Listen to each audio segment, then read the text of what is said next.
Hello, everyone. You are listening to The Success Palette, a place to discuss everything that you are not taught in school about how to be successful in the arts. I'm your host, Soda, and today we are going to talk about hate comments. If you are an independent creator, whether you are a podcaster, an artist, a writer, whatever it is, you most likely need to upload your work online for others to see. And when we do upload something that we love, that we worked so hard on, that we put our heart and soul into, you will eventually get some sort of negative comments that could range anywhere from kind of some rude or unwanted criticism to full-on harassment. I've dealt with a lot of it myself, and it can really be discouraging. So we touched on this a little bit in a couple of other episodes, but I wanted to have this full episode dedicated to this subject because it's something that I hear a lot about in my community. I'm mostly in the art community, and it could be really tough. So I'm really grateful that my friend Liz Bullard was willing to come on and talk with us about this. She is a writer and does have some experience working in the mental health industry. So, Liz, before we get into the subject, do you mind just giving a quick background on your writing and a little bit about yourself? Sure. So, hi everyone. Thank you, Soda, for, hosting this. Again, my name is Liz. I am an author. I write in the fantasy genre. I have a couple stories out. With my main one that I am promoting is Prophecy Trilogy New Moon, which is book one in my 3-part series. And like Soda mentioned, I'm also, I work my day job. It's in that mental health space. So really passionate about this and eager to kind of share some tips on how people can balance, the feedback and the negativity. Yes, and I am a huge fan of Liz's books. I actually did some character art for the Prophecy trilogy, and then for her most recent book, Head Rush, I did the cover for that, and then I am doing some chapter art for another book. So I will have all of those in the show notes. But back to the subject, I want to hear your thoughts on the relationship between being a creative, being a highly sensitive person, and someone who might be very susceptible to a lot of these really insulting comments that a lot of us tend to get. Yeah, that's a really good question because I think, often we talk about in this industry, you have to have tough skin, right? You have to be so strong. But like, there's so many people in this space, and some people that are more sensitive or, sensitive about their work or shy about their work. And it hurts when you get a hurtful comment, whether you have tough skin or not. Like when people are just being mean, it hurts. And so I think it's important to be able to know how to turn off some of that sensitivity. And what I mean by that is, right, not make yourself hardened. I don't think you should change yourself, but like thinking about what are things that you need to do to make sure that you're protected and don't let these comments impact your work and who you are. Yes, and in at least in my experience, I've noticed that even positive comments, you could take them too seriously. And so I'd love to hear your thoughts about how we can kind of embrace feedback, whether it's done in a respectful or condescending way, or praise, but not let it completely change who we are and what our message is. And like, that's a good question. And like, I did struggle with that for a while, right? So like, you want to be good, right? This is something that you love. You want it to be really good. And so sometimes in an effort to just want to do the best, you can take in too much and you can feel like you're changing so much. You don't recognize the work, and the work, at least for me, didn't feel good. It didn't feel like they were my my words or how I would approach it. And I think that's when you know that, okay, you've taken the feedback, whether good or bad, too far, right? When you no longer recognize it in a positive way, right? It doesn't feel like growth. It just feels like a change that you just are uncomfortable with. So to kind of balance that is, sit with stuff, right? Whether it's positive, negative, sometimes we're really passionate about our project and don't want to change anything.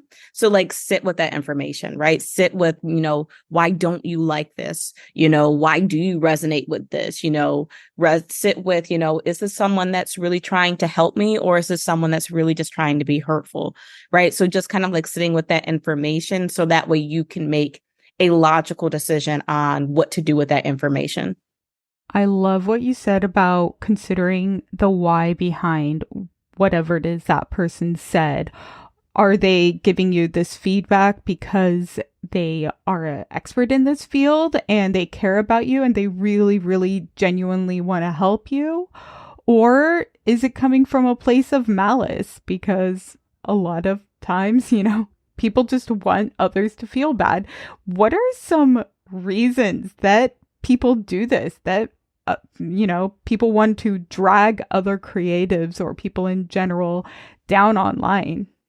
Right. That's the magic question, right? And I think if we can figure that out, maybe we can get rid of all of them. And, I will throw out kind of like my hypothesis, right? So like some people can be triggered, I believe, by other people's freedom, right? So like if they see you out there just being who you are, sometimes I feel like that could be really triggering for them because maybe they've been told that they can't do that they can't pursue something that they love, that they can't live this free life. And when they see someone else kind of living contrary, it's kind of like they're repeating what someone did to them, right? So there could be that context. There could be, right, an element of jealousy, right? Like they really feel like, they could be confusing feeling admiring your work with, oh, I'm jealous. And like they're reacting that way when they just need to reframe and say, like, you know what, you admire their work. That's okay. You don't need to tear it down. Sometimes people don't realize what they're doing. They're just kind of responding, whether they want attention from those comments, right? You see people, sometimes someone will make a negative comment and then they repost it, or everyone goes and they are talking about it. And some people, that's really beneficial for them. Like they want that limelight. Mm-hmm. So, there's a variety of reasons that people may respond that way. And, again, you kind of decide, do you want to feed into that? Do you want to ignore that? Kind of like, what's your approach? If that makes sense. That totally makes sense, because I know that a lot of people, if they feel insecure about themselves, they want to make other people feel insecure too, because it's like a power trip. And if they drag other people down, it kind of has a false sense of them being lifted up. Mm-hmm, absolutely. But, even with us knowing that a lot of these hate comments do come from other people's insecurity, from people just being malice, and that they're not true, we can't help but feel angry or embarrassed or depressed or defeated, or, this nervousness of picking up their negative vibes. How can we deal with these natural impulse reactions when logic kind of fails us? Like, we know that, it's illogical, but we just can't help but feel that way anyway. Absolutely. Right. So we're human, right? And things, they stick, they hurt us, right? So one thing that comes to mind is like setting some boundaries for yourself, like especially like if you, right? Like there's some people that can look at all these comments and really sort out the positive from the negative, really look at the comments and not be affected, or really be able to shift that language into something that's helpful for their work. And like, if you're cool like that and you can look at that, fine, like look at that information and be analytical. If you're not, right, you don't have to necessarily check out every comment. You could kind of scan and, you can kind of do your own weeding out. If it's something positive and you want to interact, do that. If it's negative, you might say like, I'm not going to interact with it. This author, Geneva Rose, I like how she kind of framed it. She's an author who got a bad review and she handled it really well. And it kind of really propelled her career a little bit. But she was talking about like in the we'll talk in the writer space for a second. So like comments that are like on Amazon or Goodreads, those are for other readers, right? Like those are for other readers to understand about your book. That's not for you, the author, right? If someone messages you or they email you, that's criticism for you that they want for you, right? So you may filter out like, you know what? They didn't respond to me directly. Like they might have commented at, or added me, but they did not email me directly. So I'm not going to put all my attention into this, right? You might use that as your internal filter. You might also kind of like if someone is negative, you may kind of say like, you know what? I know their intention is to make me upset. So I'm just not going to do that. I'm just going to either kind of say something witty. I'm going to regain my control and not let them know that I'm hurt and kind of like make something funny out of this, right? So you, again, might reframe and say like, it's about power. So I'm going to reclaim my power. Ooh, reclaiming your power. I like that. I'm going to use that. And I think the people who are going to have the hardest time with this, though, are people who are very new to posting their work, especially if they're new to their craft. They're the most vulnerable because, I mean, almost everyone is pretty insecure when they first start already. And then to hear those negative criticisms, it makes it that much more difficult. So I'd love to hear your thoughts on ways that people who are new and they know that they are highly sensitive people, how they can kind of ease into posting and not be in that situation where they are suddenly bombarded with those, maybe like just posting in some sort of small supportive group in the beginning that they know they won't receive that sort of hate. Mm-hmm. I like that kind of like what you just said there, right? So if you're nervous, start small, right? Post it for your friends and family, and then do one post that's maybe for the public, right? Get feedback from your friends and family, people that when they're critiquing you, it's critique. It's not personal. It's not something that's harmful. They're going to say something in a way that is helpful. They're not going to just tell you everything's good, but they're going to tell you with the intention of making it better. So start small, getting your critique group, making, that earlier stuff, right? If you're super nervous, just kind of, again, perfecting it to a point where you said, you know what? It's good enough for where I am right now. And I need feedback from others to make it better, right? You may need that outside input to know what you're doing well and what you're not doing well.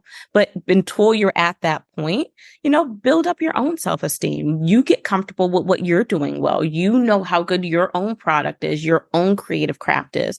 And so like whether that means you journal every day about what you did well, what you like about it. You look at the work before you put it out and you say, okay, these are all the things I like about it. So that way, if you get a negative comment and you start to feel like that low self-esteem, revisit that list that you've already created and say like, you know what? They might not have liked this one thing, but I have 5 other things that I like about this. Or like, when people, say something nice about your work, write that down, save it. So that way, when you do have a negative comment, you can go and revisit, you know what? I have other people that really like my work. So kind of, saving those positive experiences for those times when you might encounter a comment that hurts you when you weren't expecting it. All right.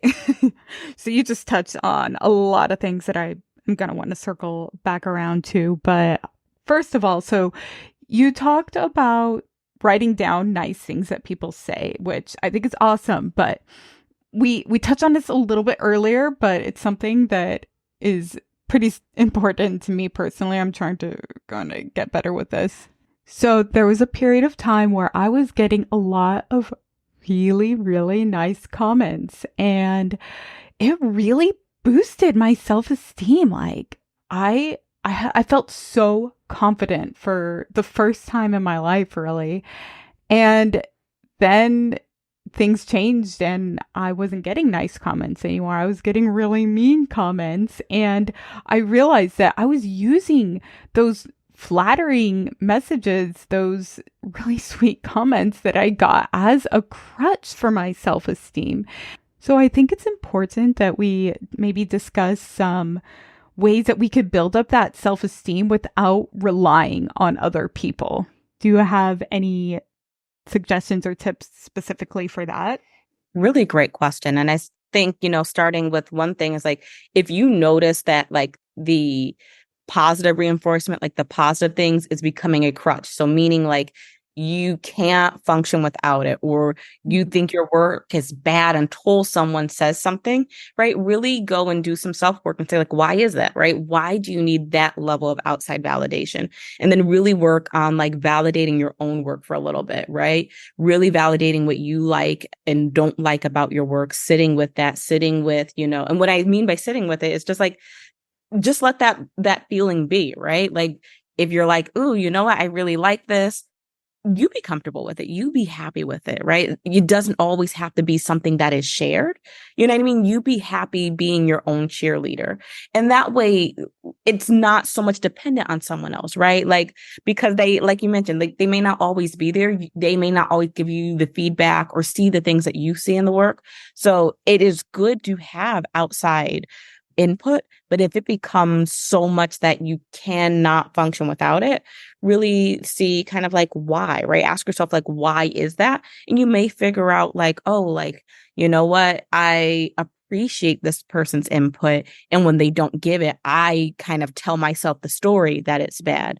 You may feel like, you know what? No one has ever really told me something positive outside of my work. So you kind of tie yourself to that. So if you're finding that, you are so tied to the feedback, just kind of like asking yourself why and see what that kind of comes up for you. I love all of those things, and I've actually been implementing some of them lately, and I have noticed a huge improvement for me. So I want to know, has expressing yourself through creativity helped you at all with your self-esteem? Oh, another great question. Absolutely. So I really learn to trust my intuition, right? Like sometimes I would get into that space of like needing that validation or that input from someone else.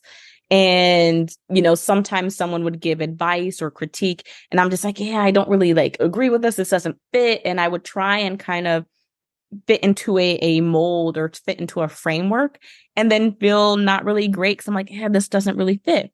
So through the creative process, I learned to really like me a little bit, to really understand how I function and how I do things, right?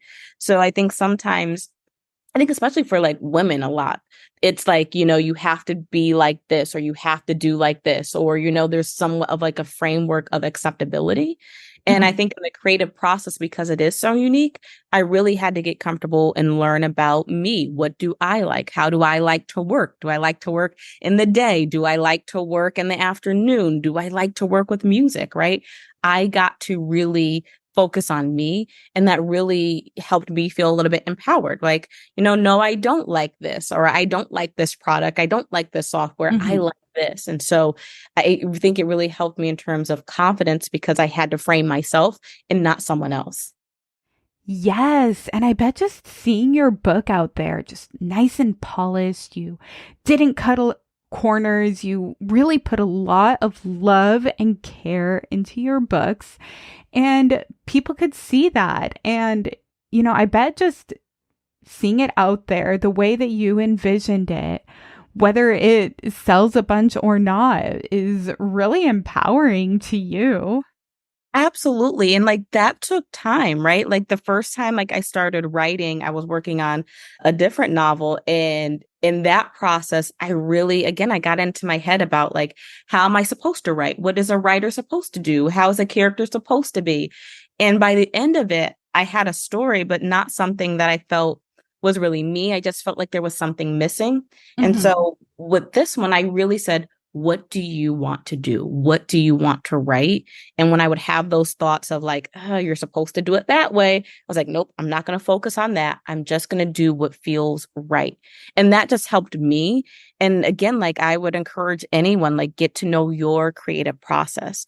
And that will help you filter out stuff. Because if someone's just like, I don't like that color, you will be like, yeah, but I do. And I like this color because it represents whatever, right? Like you'll know that your intention. And I think that's helpful. If you don't really know what you're doing or why, sometimes it's easy to be swayed by everything, but gain a little bit more confidence in what you're doing, why you're doing it. So that way you won't feel so swayed, if that makes sense.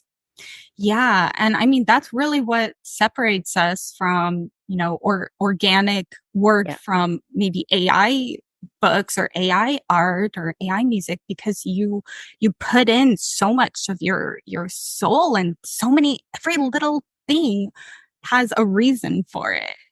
So yeah, and that's also what makes it more vulnerable when you share it. hmm, Not as vulnerable if you share something made with AI, because it puts distance between you and your soul. But when it's something absolutely. that, yeah, it's so. And I have noticed, so I'm still kind of learning my writing skills, and I've noticed you mentioned critique groups and such earlier. Having that small group for both my writing, for my art, whatever I do, has really helps me. And I didn't know if you'd be able to talk a little bit about how you might find these groups, some of the benefits of these small groups, and how they have helped you grow. Absolutely. I think it's really important because sometimes, again, in this work, it could be isolating, right? You're doing your art by yourself or you're writing by yourself. Sometimes your friends and family don't understand that struggle of like, I can't find the right word, or there's something missing with this. And, just that process of like that internal struggle. So being able to have that critique group of like, yeah, like I felt like that. Like, I felt lost sometimes in the project, but don't give up, because at the end it's going to come together, right? Like having someone go through the process is very, like, it's comforting, because it's like, oh yeah, like I'm not alone, I'm not the only person who's like absolutely hated my work, right? Like, you know what I mean? Like it's just that sense of camaraderie is so good. So like you can find these different critique groups line in your local your local communities. You can like Google whether it's artists in your state, artists in your community, different type, if you're a writer, book clubs, bookstores, right? Again, just kind of like doing a Google search, looking within Facebook groups or Clubhouse groups, right? Finding, and don't be afraid to try out these different groups. Just because you go to one, you may say like, I just don't vibe with the people. I don't feel comforted. Their style of critique, right? Just because like all critique is not the same. Some people might be more, we'll say, directive or authoritarian with their critique. And you might be like, I don't like that. Like, I personally don't like that. I like people who frame the questions like, I felt confused. Was that your intention? Like, this felt unclear. Have you thought of ways that you can make it clear? Like, help me figure out and dig deeper into my work. That really is helpful for me. Where some people are just like, tell me black and white, I hate it, I love it. So Mhm. find your different group that speaks the language that most benefits you. Yes, because I know I left the art community for a long time because I just couldn't find any groups that I liked. And then I recently Yeah. did find a couple groups, which I will link down below if Yay. for a positive arts community group. But yeah, so in conclusion, what what's the number one thing that you would want someone who is about to post for their first time, or someone who is has been traumatized by a Mhm. post in the past and scared to post again, and they're trying to build up that courage? What's the main takeaway that you would want them to get from this? Absolutely. Be aware of the negative thoughts and the negative stories that you tell yourself, right? Like sometimes, especially like if we've had that negative experience, when we're about to try something new, we can talk ourselves out of it before anyone else has the chance to. And like, if you notice, like for me, like sometimes before I try something new, I can convince myself why not to do it. Like, you're not going to know what to do. This isn't going to look good, all these different things. And so I will literally sometimes have to just be like, 1, 2, 3, go. And like, just not think about it, just put it out there.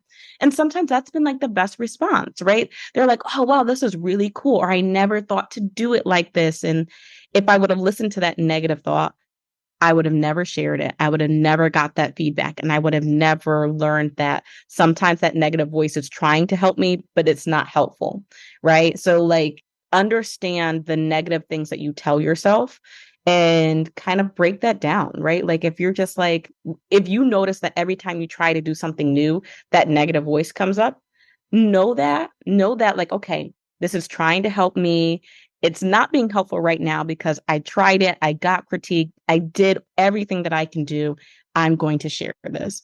Know that like, if you're telling yourself, oh, this is so hideous, this is so, if you're telling yourself that over and over, you're going to start to believe it. So if you notice that you're doing that, start telling yourself something positive. Look at that canvas, look at that, you listen to that music, reread your work until you can find something positive about it. And you might say, like, when I find 3 positive things, I'm going to share it. But like, give yourself like some concrete goals, especially if you feel traumatized or really struggle with that nervousness with sharing. Just give yourself like, your own little rubric or rules. You know what I mean? Like, okay, once I have no spelling errors and I have my 3 friends okay it, I'm going to share it, whatever that is. But give yourself something so that you can begin to conquer like that negative feeling or that negative voice. Ooh, I love that. Love that. And again, thank you so much for all of the wisdom that you shared today, Liz. And I will make sure to have all your links down below because I'm sure people are going to want to check that out after listening. And yeah, thank you everyone for tuning in to this week's episode of The Success Palette. Remember, you can go to thesuccesspalette.com for all of our social media links. And if you want to check out the podcast on any other platforms, the information will be there. If there are any specific topics that you would like to hear about, please let me know on Instagram through a comment or message, either way. And yeah, let's all work together to make this a successful week.